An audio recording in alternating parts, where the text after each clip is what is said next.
Welcome to Are You Quizzing Me? I'm Vineet Nair with my co host Aditya Kashyap. This is a quizzing trivia podcast show. Join us as we dive deep into history, science, sport, pop culture, and so much more. Let's get quizzing. And we're back for episode number 49 of Are You Quizzing Me, your favorite quizzing trivia podcast show. Aditya and I are back for another round of quizzing this week. Let's start off today's episode with the audience question. This is the question that I will answer at the end of the episode. With the fall in popularity of the Sentai series, Stan Lee, who was working at Gene Pelk at the time, on a trip to Japan in the early 70s, was much enamored by this form of television. Wanting to work on it, he signed off a famous character he had worked on for an adaptation. This series saw the first appearance of a large robot as a fighting machine in live action and paved the way for the later Super Sentai series. Which Marvel character was this TV show based on? We will reveal the answer to this question at the end of the episode. Now it's time for Aditya to tell us what the answer to his intriguing question was from last week. Aditya, over to you. So last week the question I asked was, if a lozenge did not have a French origin, the word itself did not have a French origin, and instead had an Indian origin, what would it be called? And keen listeners would remember that lozenge was called what it was called because it was in the shape of a rhombus. What is another quadrilateral which is kinda rhombus-like? A kite. What is a kite in Hindi? A patang. So that would have been a patangali. Oh God, That's what a lozenge would have been called. Patangali. Oh God. Took you on quite the journey there, didn't I, Vineet? Yes, you did. I had no idea where you were going with that one. So, Aditya, why don't you start off today's regularly scheduled programming this week with a question? All right. So the first question that I had for this week, which is the oldest running software product line, the longest running software product line by Microsoft? The longest running software product line from Microsoft. Yes. Would that be Excel? No. Then it would have to be Paint. Technically, Windows would also be considered part of this, and all of Okay, this okay. would have to be post Windows. Okay. So this is pre-Windows you're talking about. Well, I kind of gave a hint here. Yes, Windows is not the answer. There is something which has been longer running than Windows by exactly 3 years, in fact. So Microsoft had something that was running longer than Windows, and it's still available, is what you're saying, right? Yes. So it would have to be a software from the 80s. 1982, specifically. 1982. Do I get a clue? Okay, let me help you out a little bit. So I told you the first release was in 1982. 82, yes. The latest release was in 2020. The latest release was in 2020. Let me give you an additional clue right there. Okay. The Xbox edition of the same software was released in 2021. Okay, I've not used the Xbox. So maybe this hint helps by just thinking about what kind of softwares are on Xbox. What is Xbox meant for primarily? It's gaming. So, Yeah, so we're talking games here. wait, is it Minesweeper or is it Minesweeper or Solitaire? No, it isn't one of the games that is pre-installed on Windows. What else do you need to game? This is something so glaringly obvious it does. I overthink things so much that the simplest things are the ones that never come to me.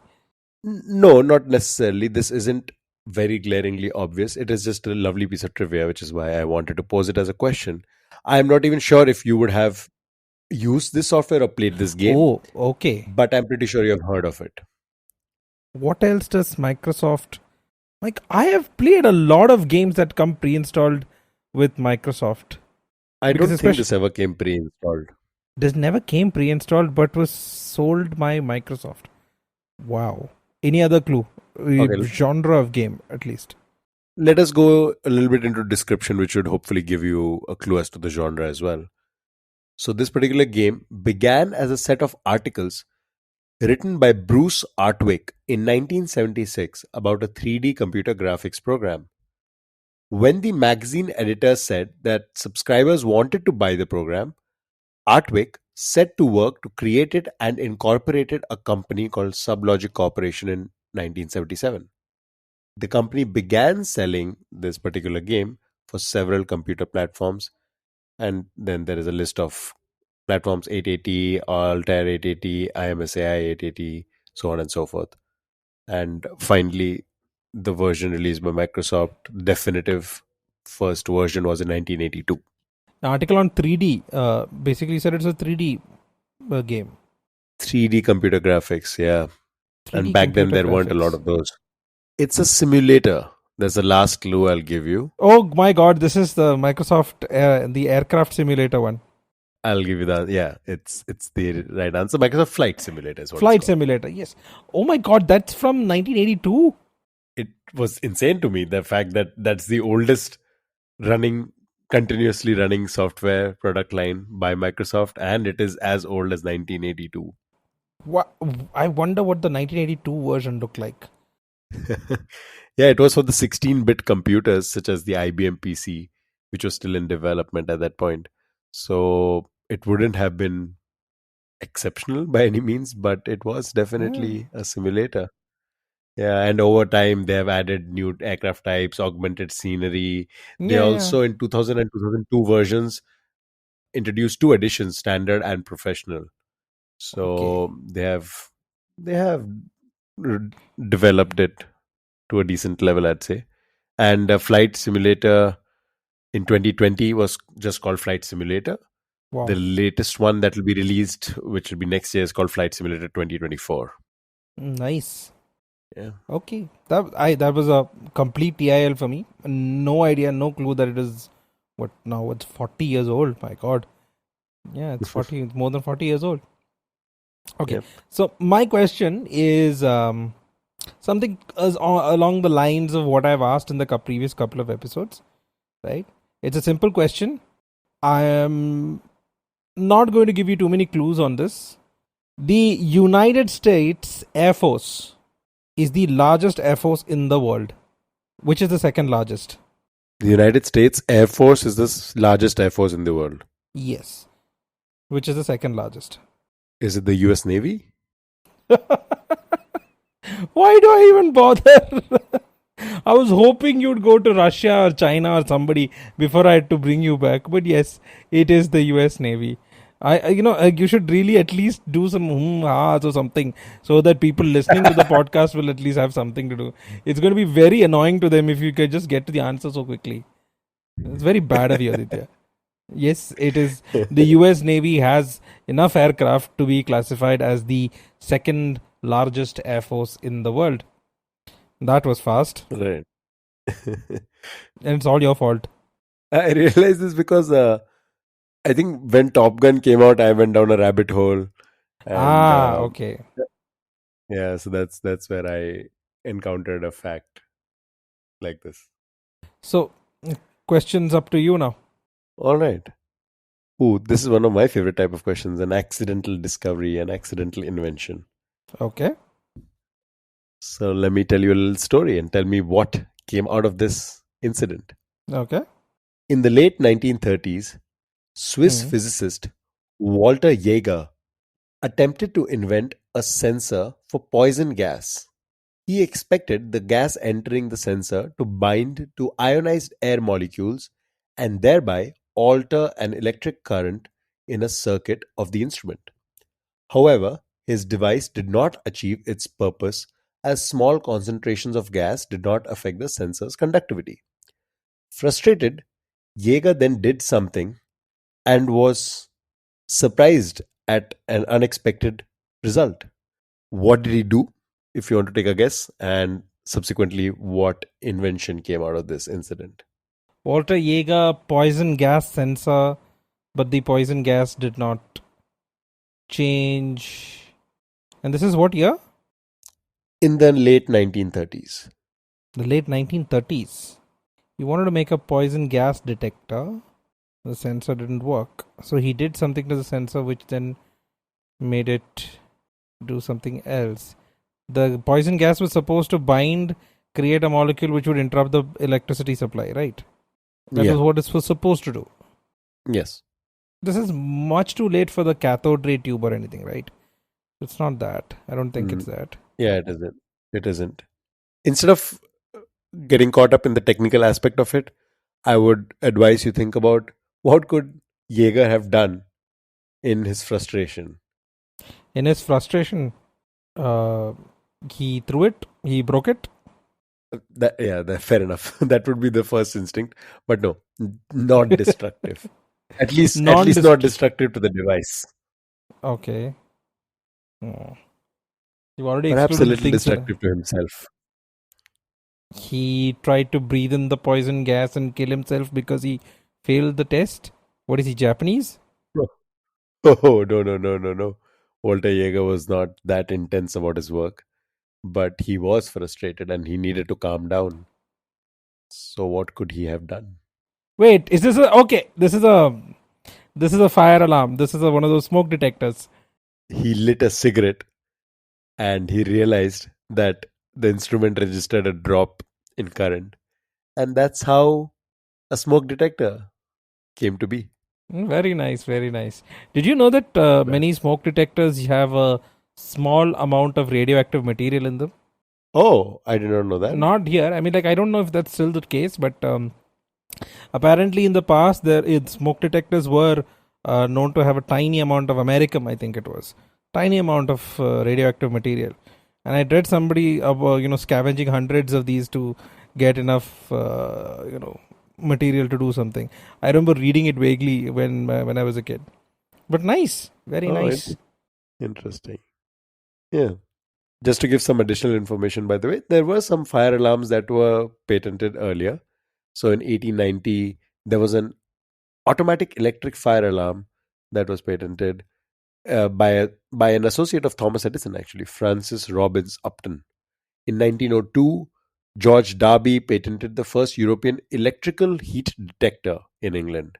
So they were doing something along those lines, but they were probably detecting for heat.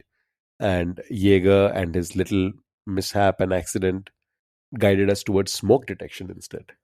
Okay, going along with my theme of very silly questions for today. Neanderthals, you've heard of Neanderthals, right? They were precursors of modern day humans. Sure. Now imagine Neanderthal. Imagine you're looking at a textbook or a picture of a Neanderthal. And in almost all of them, Neanderthals, they have very poor posture. Right? They're slouching a little bit. Right? They're very muscular, but they're slouching. They're shorter than us. Correct. Right. Now, the fact is that Neanderthals never had poor posture. At least no more than modern day humans. And never slouched more than any modern day human either. But in practically every depiction that we see, you see them slouching. They're having poor posture and they're shorter. Do you know why? Right. Oh, interesting. Does it have anything to do with just simple aesthetics? Because it looks nicer and we like to believe we are the pinnacle of that would make sense from a design point of view. But no, actually this was just faulty science. Basically, this was just science meeting a random occurrence. It was just luck that it happened to be this way. The luck of the draw. If things had gone a different way, we would have had a more accurate depiction of Neanderthals. At least with regards to their posture. Okay, I don't have any clues. I'm going to make some educated guesses. Yes, because this is guessable. I mean, like if you know it, you know it. But otherwise, this is very guessable. You can try and guess as to why we would have such a inaccurate impression of Neanderthals. So I would assume it might be because we have found a grave with Neanderthals in it and they were curled up slightly in that grave. You're very, very close. You're very close. But, people don't look at postures because after thousands of years, you don't get skeletons in that curved form or anything. They're usually just, not that accurate. Yeah. They're usually just bones scattered about in the fossil record. Unless you're a much bigger animal. Interesting. So how would they then estimate the posture of a creature? Okay, so just go through the process, right? So, say for example, you're excavating a dinosaur or a human, or Lucy or whoever, right? So you get bones from a particular prehistoric site, right? Archaeologists and paleontologists, they would be digging out those bones.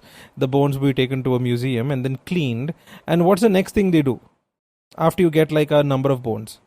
They try to assemble it. Yes. Okay. So, did they mix up two different individuals? No. They had a relatively complete Neanderthal skeleton in 1908. So then, was it just an old person who was hunched over, and hence they thought that no, because Neanderthals didn't have that much of a lifespan, so it wasn't like old. But you're very, very close. I can almost give it to you, but I just want to see if you can guess what it is. Did this person have some bone defect, bone disease? Did they have?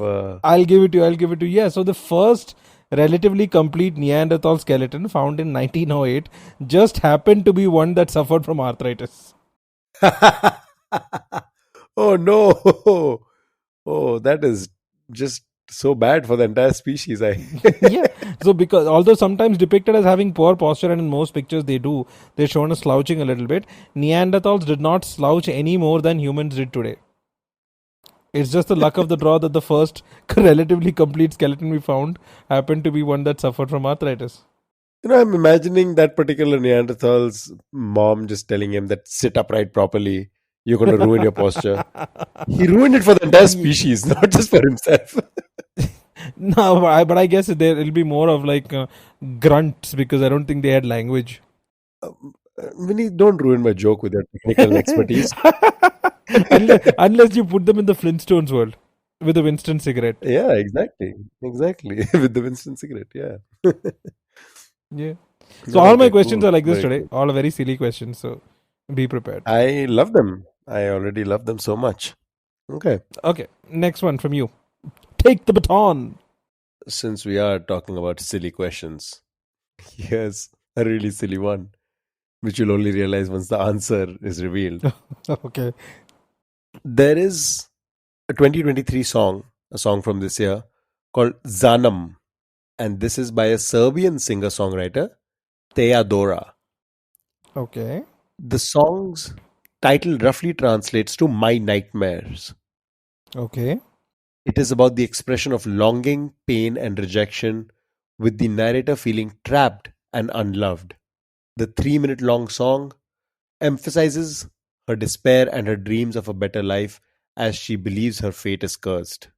How do we know this song? Zanam, you said, right? Yes. By we, you're talking about the world in general or India in particular? I think it might be specific to India. Okay. This is a 2023 song. Yeah. So the name of the song was Zanam. The chorus translates to My Nightmares. Okay. And I told you about what the song was saying about pain and rejection. So how do we in India know this song? Has Preetham stolen the song yet? At this point, he won't be able to anymore because it's too popular. It's that popular. Something to do with Instagram Reels or something like that? You are not too far, yeah. Okay. Now this is where it gets really difficult. Whoa. Because there are hundreds of these Reel songs that I know by listening to them, but if you asked me their name or who did it, I would not know. I'm looking for the specific name of the song, and you would know the name of the song if you have just ever heard that song in a reel also. But you said it's Serbian, right? But South Asian social media users have repurposed the song by incorporating a touch of dark humor into the videos.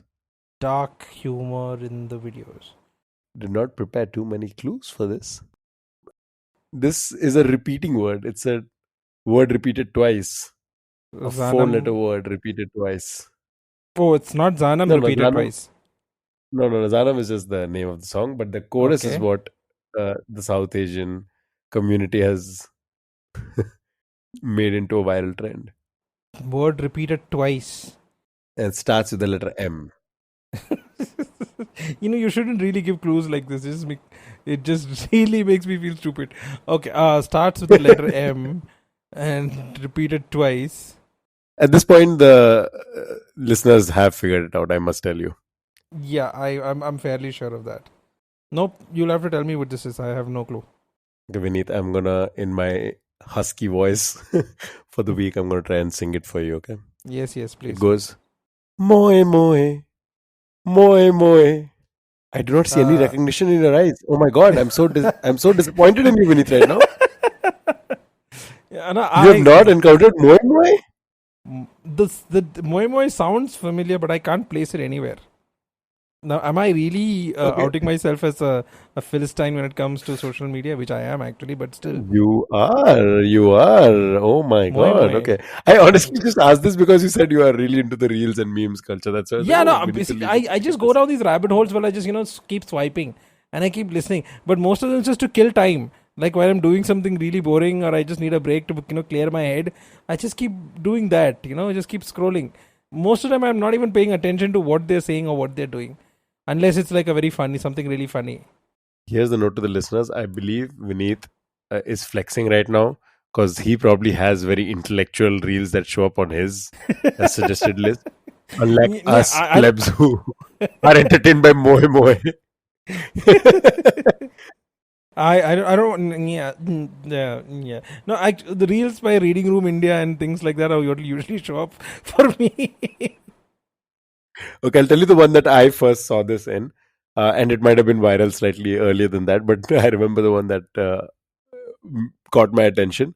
It Okay. was a man offering tea to his friends in a steel ka glass or something like that, and the friends complain that, yeah, it's not a cup, and that man goes, because Australia took the cup home, Okay. and then it goes moe moe. So it's just supposed to be this ridiculous. Uh, Sad, dark humor kind of a situation, and then they just start singing "Moi Moi" and they start doing this very weird dance. It is ridiculous. It is absolutely ridiculous. Okay, well, now I've given you something of a new rabbit hole. Please go pollute your Yes. highbrow Instagram content with this complete lowbrow humor. Ah, because of Bezati. But chalo. Okay, I'll move on to my next question, moving on from something to a little more historical. The flood that occurred in London on 17th October 1814 killed 8 people. Okay. A similar flood occurred recently in Portugal in September. This time, luckily, there was only some property damage. What was unique Okay. about these two floods? So, on the first occasion, it killed 8 people, and the second time, there was just property damage. Yes, and these are like Sorry. the only maybe 2 occurrences of this in the past.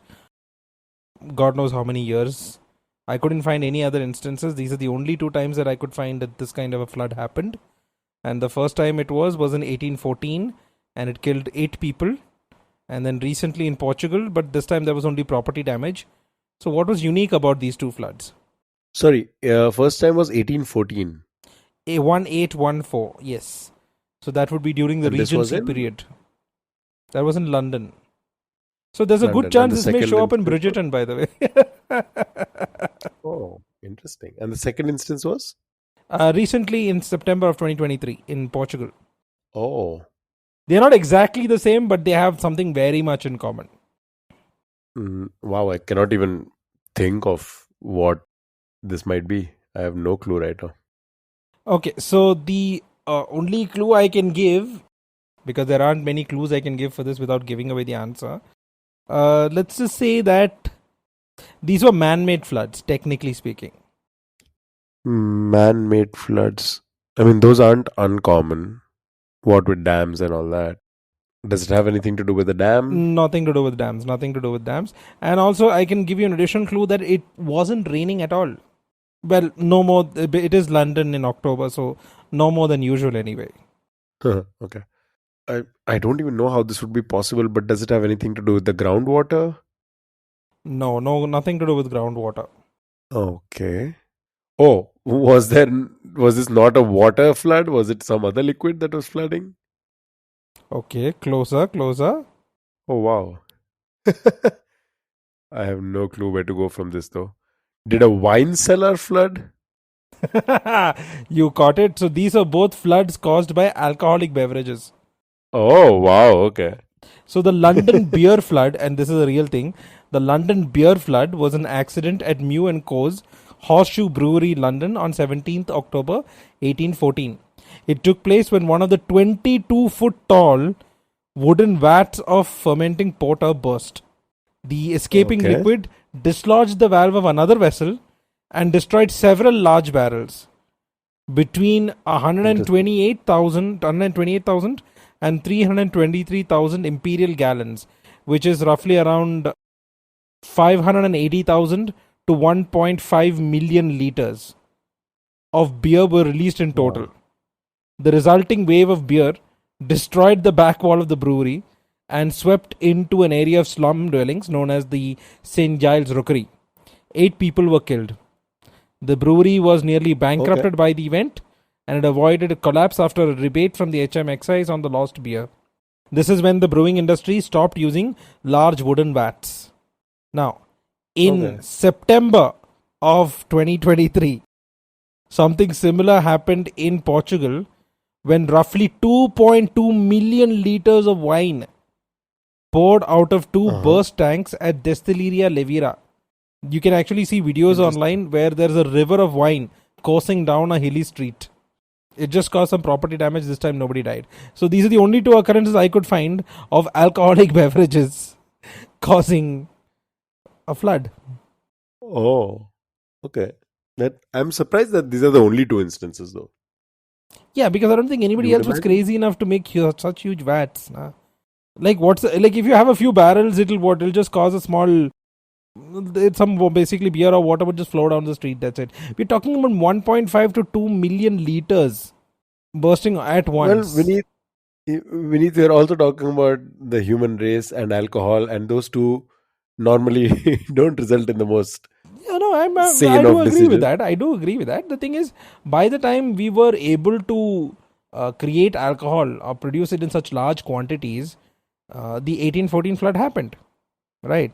And people learned, oh, you're not supposed to do this in wooden vats, and things were fine until again this happened in Portugal. You're also implying that we learn from our mistakes again, not something supported by history at all. No, that's what I say. History doesn't Okay, repeat. History it rhymes. rhymes. All right, that is a fun question. All right, okay, Yeah, cool. as I told you, all silly questions today. I love them. All right, speaking of silly, this one is as silly as it gets.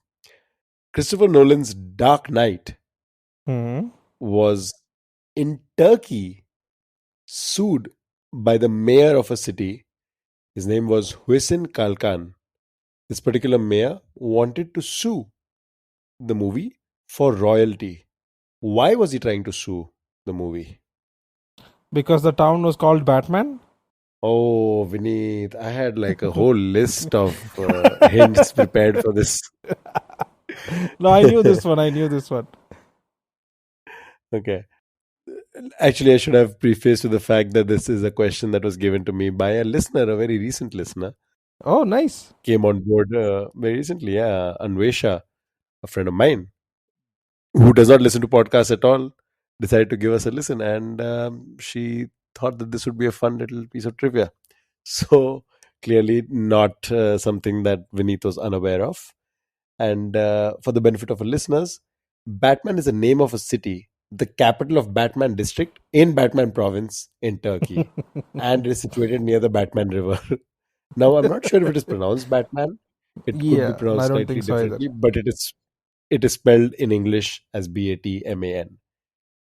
It had been having an economically lull period for a while, and in 2007, a journalist asked the mayor why he didn't look into suing the movie Batman for royalty, especially given that the economic problems the city was struggling with at the time. And hence, the mayor tried to sue. I believe eventually the lawsuit was dropped and nothing really came out of it except a little bit of publicity, I guess. But he also implied that the movie had a severely negative psychological impact on the city's inhabitants. As a result, the film was to be blamed for a number of unsolved murders and a high female suicide rate. So I think he was stretching it a little bit by blaming Yeah, the movie for a that's bunch of just these too issues in the much. city. Yeah. Like, I can understand increased suicide rates after Batman and Robin, but not after the Dark Knight. Well, in The this nipple case, flick. the lawsuit never went through. But yeah, if you're ever in Turkey, you can go visit Batman. Okay, so my last question for this week is again going with my silly theme. Until 1961, the New York Times had a period after the Times, a full stop. Right, so you had New York Times, full stop. That used to be the logo. In 1961, Lou Silverstein, who was the promotional art director, redesigned the logo, right? Making the letter slightly thicker, making it look much better, and then he removed the period. Okay. There was a lot of consternation and opposition at the Times when he did this because nobody wanted to remove the period. Do you know what finally convinced them that removing it was better?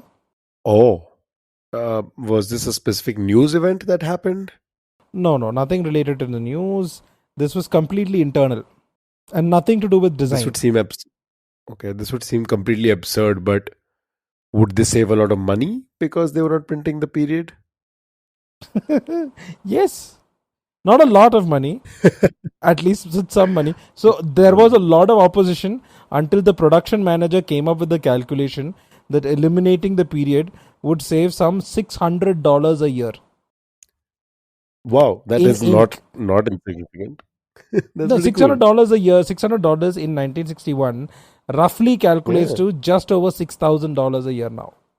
Well, given the state of journalism, that is like a whole But come on, journalist's this is pay the for New a York year. Times you're talking about. Print journalism is dying, Vineet. Not sure if you've heard the news recently, because there isn't any to hear anymore. There isn't any more news. It's No. all dead. The print journalism is dead. People keep saying that, but we still see newspapers getting published. I think it's just the print portion of it. Journalism isn't dead. I mean, like, do we really need to care about whether it's print or online? It's just nostalgic value right now. Fair enough. Yeah, you And are right. I mean, like, at least in India, the street food scene single-handedly keeps the paper industry alive. The newspaper industry. You don't need readers for true. that. That is true. No, you do have other consumers as well. It is my mum's favorite when she has to pack any crockery items Yes. and anything delicate as well. Yeah, we do have multiple uses for newspapers. Yeah. So print journalism is not dying, I guess. No. I believe we do have time for one question each more, I believe. What do you say, Vineet? Should we do one more round? Yes. Let's go for it.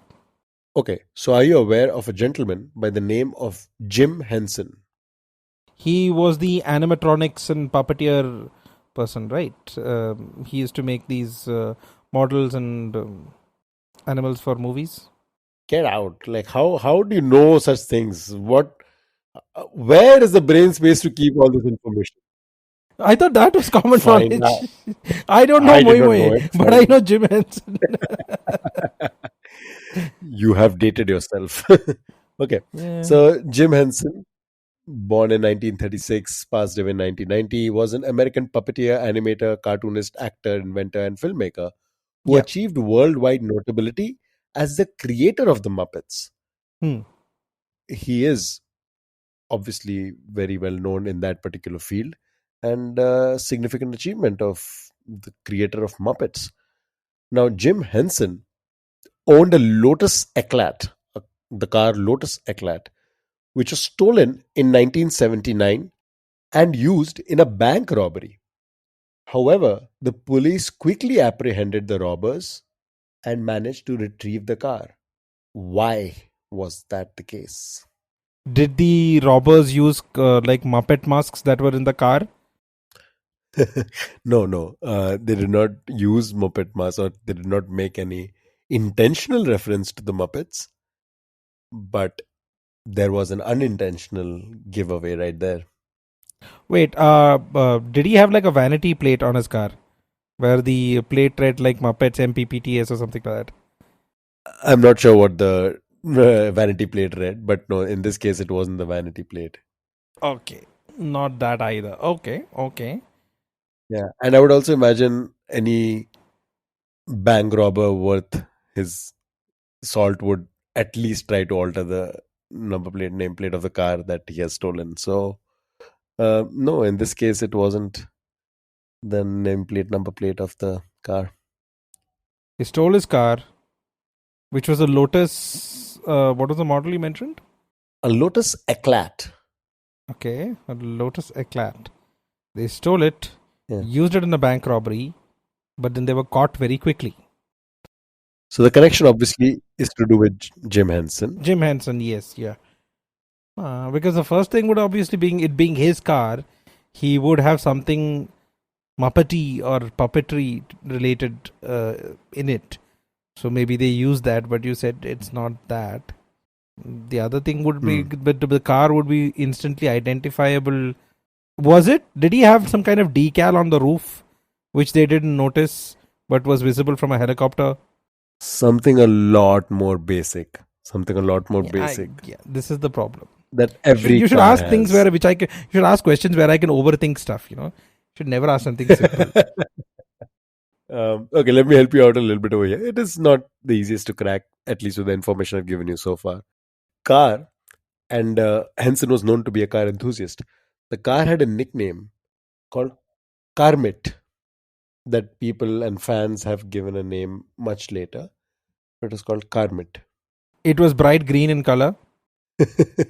Yes, it is the case that Are the you kidding color me? of the car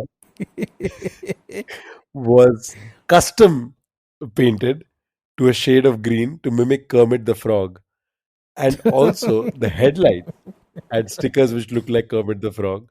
So it was so easily identifiable that the police had no trouble apprehending the robbers and retrieving the car.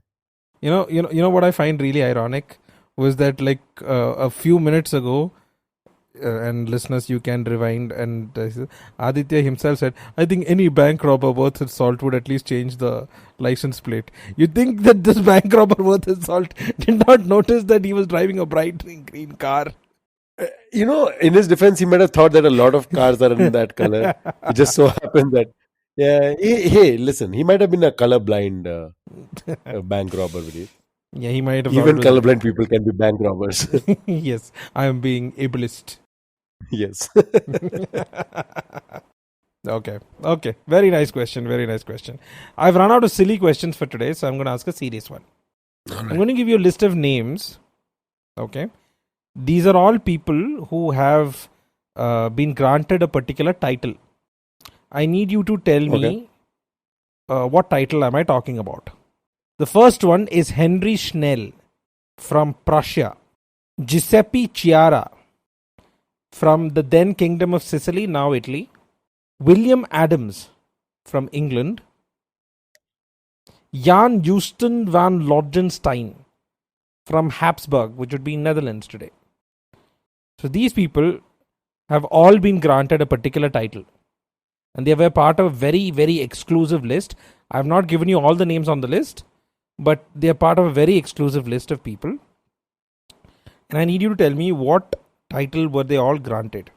Can I check the names that you haven't included in this would be giveaways? Is that why you have not told me? Or No, they wouldn't be giveaways. Actually, in fact, some of them we don't even know the names. Okay. We just know that there was a person from a particular country who was granted this title, but we don't know some of their names. I can give you one of the other names. For example, one name would be Kim Yo-shol from what is now South Korea. The others are, one was the son of Yi Bok Nam, again from South Korea. Oh, none of this has any relevance to me right now. I'm not able to crack this question with the names you've given. Could you just repeat the names though? The names I would say is Henry Schnell from Prussia, Giuseppe Chiara from Sicily, William Adams from England, Jan Houston van Lodenstein from the Netherlands. No, I'll need a clue. Have you read any particularly famous novels by James Clavell featuring the character John Blackthorne? No, I have not. Okay, so then that's not much of a clue for you. Okay. Not at all. I would say indirectly think of Tom Cruise and maybe Martin Scorsese as well. Tom Cruise and Martin Scorsese. Yes. Has Tom Cruise paired up with Martin Scorsese ever? I don't think so. No. Not together. Don't think of them together, but all of them are in some way or form, maybe very indirectly related to this list in some ways, or at least to one particular person on this list. Or they're I would all also related gi- to one person. Yeah, one person. But the thing is, you can get an idea. So think what would be common among the filmography of separately of Martin Scorsese, of Tom Cruise, and I'll give you one more, Andrew Garfield. Actually, you can think of Martin Scorsese and Andrew Garfield together. That may give you a bigger clue. Oh boy. Think of Andrew Martin Garfield. Scorsese and Andrew Garfield, and think of Tom Cruise separately. I have no clue what Martin Scorsese film has Andrew Garfield appeared in, or what have they worked on together. Again, I would Tom say that, Cruise. okay, let me give you another clue. The Martin Scorsese, Andrew Garfield is a direct link to Giuseppe Chiara, who I mentioned. Oh, did they make a biopic on this person? Yes, they did. Not a biopic, it was a fictionalized portrayal based off the life of Giuseppe Chiara. Giuseppe Chiara, Andrew Garfield. Oh boy. Now, Tom Cruise is not directly related to any names on this list, but something that he did could have been inspired by some of these names. A movie that he did could have been inspired by some of these names. A movie that he did. What time frame are we looking at with all these people and these events or whatever it is? Okay, so most of these are in the 1600s, but Henry Schnell is in the 1860s. 1600s. So a Tom Cruise period film. I was thinking something to do with New York because biopic Andrew Garfield he did. Not a Tick, Tick, biopic. See, Boom, Tom but Cruise, that I said, was not a biopic at all. It's just inspiration. Yeah, no, and I was thinking of Andrew Garfield. You said not a biopic for that also, and of course Martin. That was Scorsese also a loves New York. fictional thing. Martin Scorsese movie. Okay. But 1600s New York doesn't seem to make any sense. Yes. My previous clue about James Clavell. James Clavell, if you are a ardent reader of some kind of historical fiction, he was very famous for just a couple of novels. Oh, wait, sorry. Tom Cruise, the only period film, at least the famous one that I can think of, is The Last Samurai. Samurai, is that the Okay. title? Yes. So these are all foreign-born people who've been given the title of Non-Japanese samurai. Okay, that is very cool. Yes. So actually, Tom Cruise's Interesting. character was based off a couple of French soldiers, but they were never actually made samurai. Okay. So there are only, I think, around 9 or 10 people in history who were not born in Japan, were born in other countries, who officially became Very samurai. interesting. And by samurai, we're not talking about what our depiction of samurai are. They were a kind of nobility. And they were given the permission to carry 2 swords in public. And they also had the right to kill anybody of a lower standing. Okay. But then they also had to follow the code of Bushido. So, William Adams was the person who was the model for the character John Blackthorne in James Clavell's novel Shogun. You may have heard of the novel. Even if you Shogun, of course. Yes. Yes. So that's Shogun. Giuseppe Chiara was actually a Jesuit missionary, and he was one of the inspirations for Martin Scorsese's 2016 film Silence, where the lead character of Sebastião Rodriguez, played by Andrew Garfield, was based on Giuseppe Chiara. Interesting. Okay. Very cool. All the people who have not mentioned, as I mentioned, the names I gave was not an exhaustive list, but all the people I've not mentioned, they are all Koreans, South Koreans. Right. Everybody else I've mentioned, they're from Europe. The reason I went through this rabbit hole to find this, interestingly enough, was for because of an exemplary show that I'm watching currently. I've not finished it, but it's so good. And it's on Netflix. It's called Blue Eye Samurai. Okay. It's an animated show, not safe for work, strictly for adults, but Okay. it is brilliant, beautiful animation. I mean, like, just gorgeous animation, just fantastic. Very cool. So then I saw a couple of episodes of that. I still have almost half the season to complete, but I saw a couple of episodes and I just went down this rabbit hole on Samurai. No, that's a very cool question. I love it. Lovely piece of trivia. Okay, so it's time to wind up for today's episode. Aditya, what question do you have for us for next week? My question is very simple. Which other town in Istanbul has sued a Hollywood film and why? That's the answer you'll find out next week in my made up questions and answers part of the show. Which is practically the show. Okay, so it's time for me to answer the audience question for this week. It was, with the fall of the popularity of the popular Sentai series, Stan Lee, who was working at Genpelec at the time, on a trip to Japan, and he was very much he admired or was enamored by this particular form of television, and he signed over a famous character that he had worked on for an adaptation.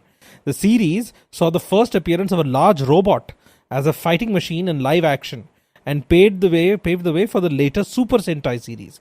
Which Marvel character did Stan Lee sign over to this to appear on the Sentai series? Aditya, do you have any guesses? Is it by any chance Spider-Man? Yes, it is Spider-Man. So yes, I've if you, seen you that, can you yeah. can go on YouTube and find Spider-Man and robots. It's a very weird, very uniquely Japanese thing. I've seen those. Those are really cool. Those are really fun. Yeah. Aditya, what's your pop culture recommendation for this week?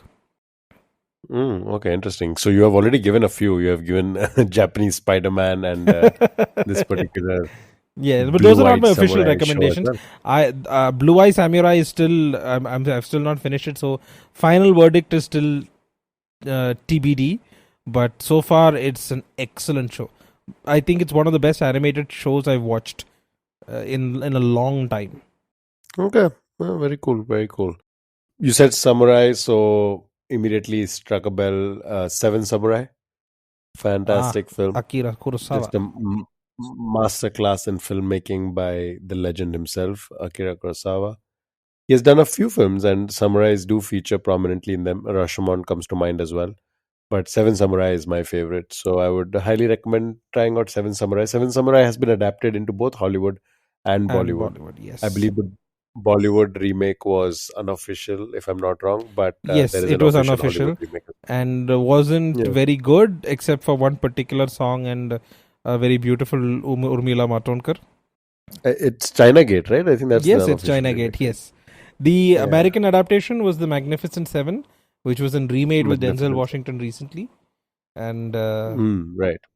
I have not watched the remakes, both Hollywood and Bollywood, but I would recommend the original very highly. A fantastic film. I would actually recommend of Akira Kurosawa's more than Seven Samurai, which still fantastic film. I would actually recommend Yojimbo and Rashomon, because Rashomon also technically does feature a samurai, and Yojimbo is more of a Ronin character rather than a samurai, but amazing. And the Rashomon samurai is very different from the regular portrayal of a samurai. So yeah, that's a great movie as well. And the other thing that I want to recommend, because you asked a question about Neanderthals, again, something very popular, but if you haven't checked it out, you must. Sapiens, the book. It is an interesting read. It isn't, I wouldn't say it is factually accurate from beginning to end, but it's definitely Which is what a I was good about to entry mention. point. Yeah, no, it's definitely a good entry point into prehistory, and definitely the prehistory part of it, I think, is fairly interesting.